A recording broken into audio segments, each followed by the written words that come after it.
Acidonia150 here, and today I'm going to do a video response to TRexSpaceStation's 5 questions. So number 1. Is there any point in buying a current generation console? Well, at the moment I'd say, my opinion, no. Because there's next to no games for them. It's pretty bad when you think about it when next gen. I mean, it's supposed to be this high tech thing, but most of the games getting released are just basically just remastered versions of games that are a few years old. And thankfully, if I'm buying a new machine, I'd like new games, not just remastered versions which don't really look much different. Also, it's kind of lazy. It doesn't really give much hope in your console when about a year in and most of your new best-selling games are basically the same thing as the previous generation's best-selling games. Just with slightly improved graphics and sometimes a bit less lag. Which doesn't really affect the game. There's other reasons why I won't bother with them. I think the actual games getting released for them that are original for them, a lot of them seem to focus way too much on online, which is basically a killer for me. And basically, no point in buying such a thing, in my opinion, because it can just literally just go down one day and be completely unplayable. So, what else? Other things. Yeah.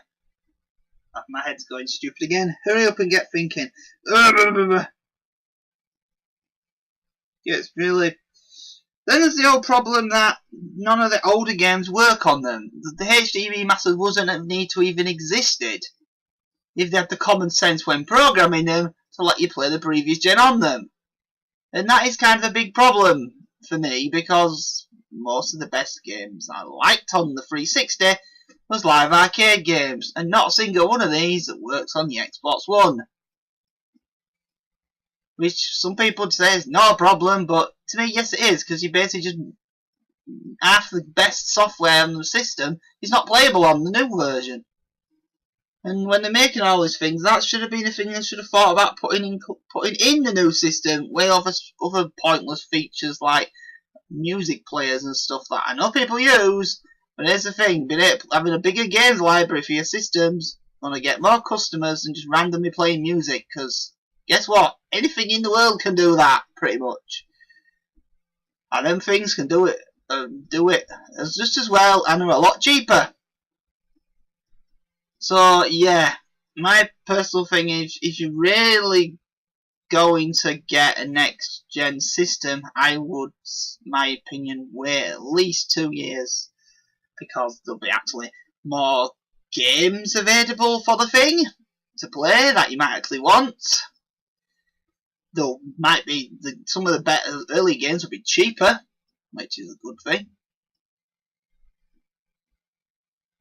One other thing, cheaper, there might be a new hardware revision out there, so it might be less faulty, because anyone who bought original 360 would know original models was a bit, well, yeah, crappy and prone to breaking. The newer models don't, so that's another plus point in waiting.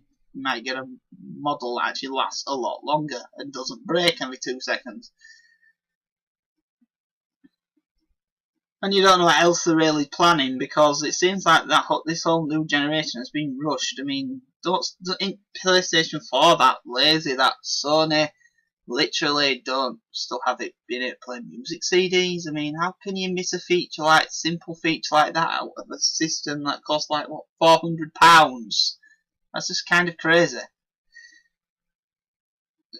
Yeah, so my best thing to do is wait, but I've always waited on all systems. I've never bought a system when they're brand new, because, well, I've just explained the reasons. Having better software is a good reason. Also, it's another good reason for it, where you can sort of benefit from it. If you got a gold account and you're on in games for gold on the 360, you can still, with your 360 account, pick up the Xbox One free games for gold. I think it might be the same case with PS Plus as well, like you can pick the PS4 games up if you have a PS3. So, if you actually do get a PS3 or a PS4 and Xbox One, you can just transfer your older system account over, and you'll have some extra games to play on it automatically. You've spent nothing on.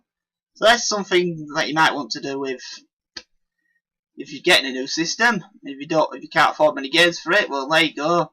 There's some free games for you. You can have the patience of just clicking a download link every month just to get them. Right, so question 2. What do you think about indie games? No problem with them whatsoever. Most of the best games on the 360 was indie games, and that's unfortunately kind of ties into number 1 in a way, because the 360 had loads of indie games. But Microsoft then started doing all these stupid like policy nonsense and made it really difficult for developers to get the games out on 360. And because of that, and then once the Xbox One came out, they said, oh yeah, we're going to be a lot less strict about this. So basically every single developer out there pretty much flat out ignored the 360 ever since the Xbox One came out when it comes to indie games. So you can't buy them anymore, and nothing new's coming out. I mean, there was games like, I think Pierce Solar are actually originally a Mega Drive RPG. It was planned for a 360 version. 360 version still not out, but the Xbox One version is. That's one of the problems I do have with indie games in general these days. On consoles anyway, this is not affecting PC, is that they have only simple looking games. Obviously, I'm not complaining about the graphics here, but I mean, example, a game like Hotline Miami. The first game was on consoles, was available on PS3 and PlayStation Vita. Yet Hotline Miami 2 is only Vita and PlayStation 4. Yeah, it has pretty much the same graphics the original game had, so why can't the PlayStation 3 get a version of this game? It's definitely not hardware issues. I mean, this is the problem these indie companies have on consoles. They just seem to just release them, and then on the newest thing going, and then if something new comes out, they just flat out ignore the previous one, even if it can easily handle it. And there'd be a market still on the old one for it. It just doesn't make any sense.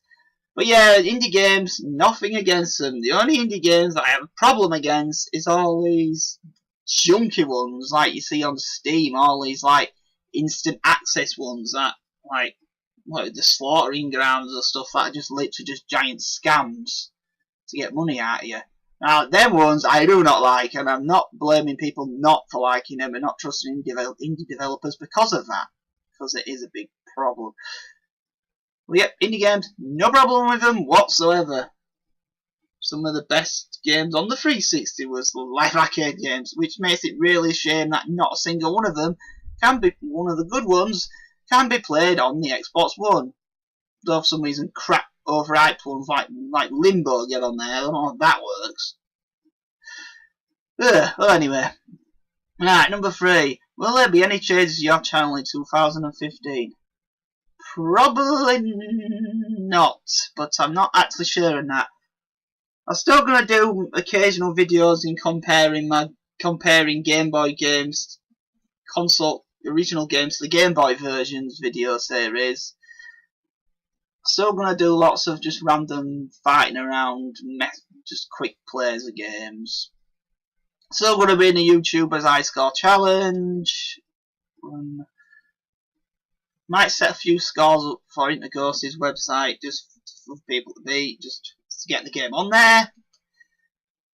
I was thinking of doing more like single reviews, but they take me ages to do, so I don't expect a lot of them. But I was going to do one on a Game Boy game that I thought was absolutely terrible. But I haven't got around to that yet. But I'm not saying what the game is, because you'll probably never know in a million years, but it's not a very well known game. So yeah, so not much is really going to be changing on my channel whatsoever. It's going to be the same as last year. Maybe I'll just do some extra stuff and maybe do a few non-game stuff like, I don't know, just pointless YouTube poops or something I feel like doing. I don't know. Don't expect much change. If you like what you're getting now, that's what you're probably going to get this year as well. So, right, number 4. What's your opinion on selling games from your collection or downsizing? Now, I never actually really sold any of the games in my collection. Most I have even some of the valuable stuff that I got when it was new, so wasn't worth that much at the time. But at the same time, yeah, I don't really sell my games. I never have sold my games. Even as a kid, I never sold my games. If I didn't like the game, I never really sold the games. Now, my brother on the other hand, he was the opposite thing, and he used to sell his games all the time. So I remember he had the game on the PlayStation 1 games, Skull Monkeys, which was actually a sequel to that claymation point-and-click game Neverhood, which was made by the person who created Earthworm Jim. But yeah, it took me nearly like 7 or 8 years to find another copy of that in a store. After he sold it, it was a nightmare to find a copy of. Because he used to sell the games that are on the PS1, but I never did mine, so I've still got all mine. Another one he sold was Parappa the Rapper 2.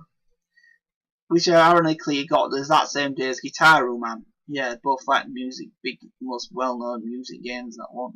By Harmonix on the system in the same day. I don't manage that one, but he did. Anyway, he actually sold that game as well. The funniest thing is though, I remember I actually rebought it a few years back. It didn't cost me that much. The way it gets funny is, I'm pretty sure the copy I rebought was actually my brother's copy. Because when he bought it, it had a little orange sticker on the spine of it, and the orange sticker was still on the spine, so I think I actually rebought my brother's copy from it in a shop. I don't know how I managed that, but it just happened. Yeah, it's crazy, I know. But I'm not really one to sell games as such. Maybe someday I'll sell them, but I don't know about that one. There's not really much. I put all the instruction manuals away and hidden away somewhere in the house and I can't find them, and I would not like to sell them without being complete with instruction manuals. Because I know some people would want that. If I did sell them anyway. Right, so number 5. Do you still play multiplayer games in person with friends? Don't really have any friends to play them with locally, I'm afraid. I've got brothers and all that. You think, well, they'd play games all the time, but no. He was always a sore loser and never wanted to play any games with me because he always complained saying I was too good at them and I always beat him at every game. Well, actually, he asked me if losing was part of the game too as winning. And he mostly plays games online anyway, so. I remember the last time I actually played a game with my brother was on Disney Quest in Florida. And we were just sat there at the arcade cabinet in there, and Marvel vs. Capcom 2, and you just, well, completely slaughtered me pretty much most of the time. Yes, I'm not very good at the game. I admit that, but I had fun with that game, so there's that. I still think it's one of my favourite fighting games. The same thanks to Disney, you can't buy it in anything anymore, so it's now like some rare game anymore, and it's kind of a pain to emulate. Oh well. Well, yeah, I've not got much else to say, so thank you for watching.